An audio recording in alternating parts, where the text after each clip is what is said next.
Before I start, a big ass caution, alert, public service announcement. I am fully sane, I am not suicidal, and I have no intention to do such. This is my freedom of speech. Government. Anyway, let's continue.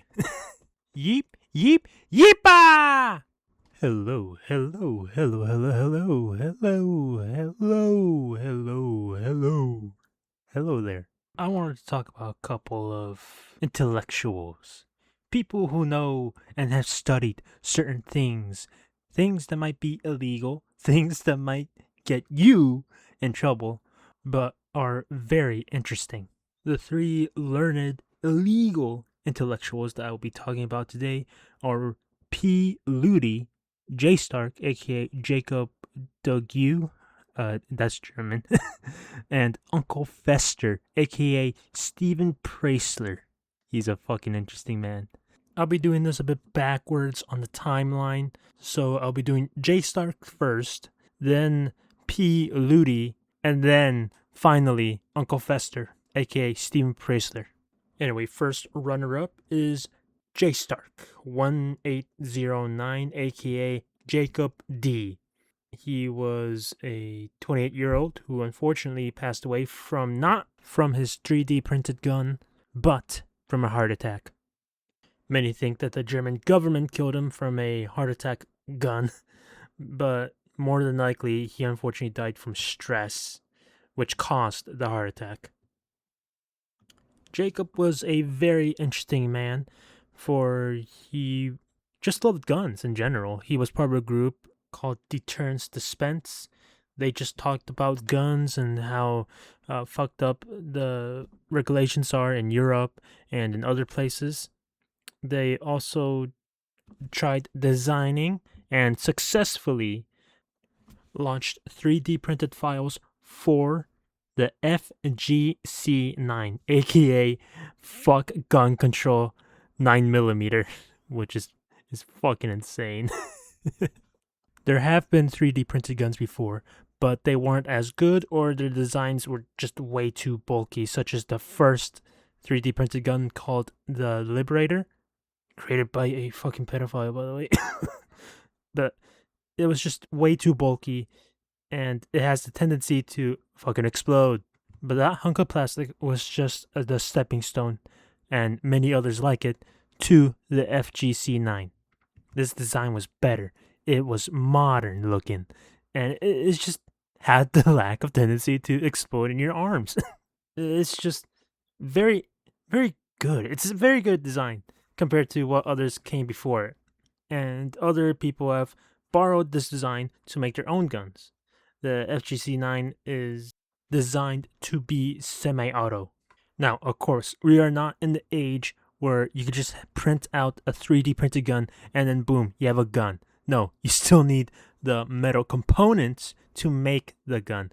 But the frame for it just allows you to print out the frame, and then once you have the metal components, you can put it together like Lego pieces, and then boom, you have a gun. Of course, this is not, I'm oversimplifying right here. It's not gonna immediately work. There have been jams. The people who make these guns jam a lot.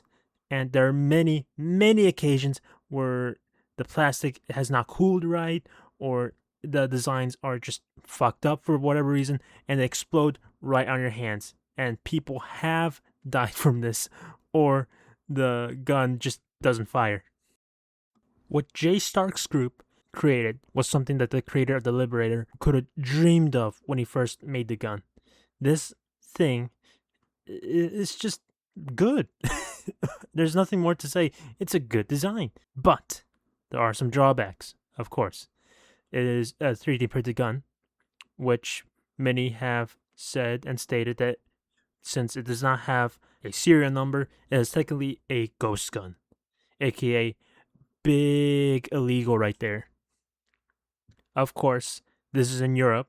You can make guns here in America, but a big but, it cannot be full auto.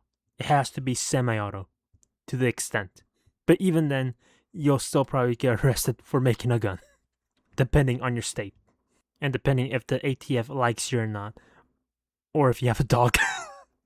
But yeah, that is Jstark. I cannot go too in depth with these guys since it'll take way too long. And also, many people have done it better than I could. All their videos will be in the description down below, so no worries. Next up is another European, but this guy is British. Yeah, that's right, fucking Brits. This guy's your fault. Philip Andrew Luty was a man born to small farmers in 1964. Luty was just the ordinary farmer who would likely have just lived the rest of his life on his farm alongside his family, but unfortunately, fate had different plans in store for him. For 1987, an unfortunate event had happened where the UK had experienced its first mass shooting, where a gunman had unfortunately killed 16 people. This led to the UK government to ban pretty much all guns, and this caused many farmers and many gun owners to relinquish their firearms for either guilt or because they were forced to. And this does not sit right to Luty, to Andrew. He said, "Fuck you." And he spent many years or months, I forget, I'm going by memory a little bit, but he spent a long time designing, experimenting, until he finally perfected something that would change the course of his life forever. He created a book called Homemade Firearms, or Expedient Homemade Firearms. Now, the unfortunate thing that I did not explain in the first part with Jstark is that the European government has a heavy restrictions on firearms. It can only be accessed by either ex-military, police officers, or farmers. But even then, it is extremely hard to get a hold of one if you are a regular civilian, which is the main reason why Jstark and Luty have designed and let these blueprints go into the wild, into the internet. It is because they felt that the ordinary civilian had the right to own a gun. And I'm talking about just ordinary schmoes who just need something to defend themselves. Because guess what? Criminals do not give a shit. They will get access to a gun no matter what laws you put place. They do not give a fuck what the government has in place. Not to mention that these blueprints have also helped many civilians, many people who are impressed by their own government. But of course, I will not deny that these have done also harm. The FGC-9 has also unfortunately been used by terrorists. Same goes for Luty's design. People are going to be pieces of shit, whether you like it or not. Which is why in April 1998, Luty was arrested and was sentenced to prison for 4 fucking years by his government. And within those 4 years, his mother unfortunately passed away, which was probably caused by the fucking stress that the police caused. And unfortunately, within those 4 years, he saw that his father's health was also deteriorating due to likely the stress that the fucking government caused on his family. Luty was luckily released within those 4 years, which you would think would have caused some reprieve, that the government finally got their blood. But unfortunately, no. They harassed him a multitude of times, tried blaming him that, hey, this lead pipe could be used as a gun, even though it's just an ordinary fucking pipe. And within many years later, his dad unfortunately died, and within a couple of years later, he would discover that he had, unfortunately, cancer. So yeah, the government was still harassing him when he has fucking cancer too. And unfortunately, in 2011, Luty would pass away from cancer. So, good job, government. You likely killed or exacerbated the health of an entire fucking family because you just couldn't let it go. This guy wanted to protest, and what you do? You send him to jail, you harass him, and you caused the death of an entire family. It's a good job, UK. Way to go, guys. And big old claps to Germany, too. You guys likely caused and exacerbated the death of Jstark. Good job, guys. Way to go for being so fucking peaceful. But yeah, that was unfortunately Pluty. A very sad end. But his website is still up. Same goes for Jstark. His friend's website, I believe, is still up as well. Which will lead to me to talk about Uncle Fester, aka Steven Preisler. Uncle Fester is a man of science, a man of alchemy. Deep within that noggin of his is knowledge, forbidden knowledge, by the US government and DEA. Yeah, he makes a fucking meth. From what we know of Uncle Fester, he was a very talented guy in chemistry. He would experiment on stuff, very mildly, of course, for the time, and would also come to knowledge on how to make meth. He would make meth for himself. From what we know, he has not sold any, or from what we are told from him. From the DEA, they would likely say that he has sold meth. So they put him to jail. But this made Steven, Uncle Fester, angry. Because, what the fuck? I can't make meth for my own self? For my own consumption? I'm a US man. I could do whatever I want in my fucking basement. So in his own words, he would say, you don't like me? Well, have 1 million people, 1,000 people, 1,000 of me's running around. So he made a book called The Secrets to Methamphetamine, and also many others like Secret Death, which was unfortunately used by a cult in Japan, which made the government, the DEA, the US government specifically, angry. But, what can you do? This guy is free now. he could do pretty much whatever he wants and make books on whatever topics he likes. He made a bunch of other books, many of them drug related, obviously, many instructional ones too. There was a VHS and DVD video on how to make meth, which I want to know. I want to know where I can find that. Of course, not to make it. I'm not stupid. I live in a fucking apartment. I also have my family in here.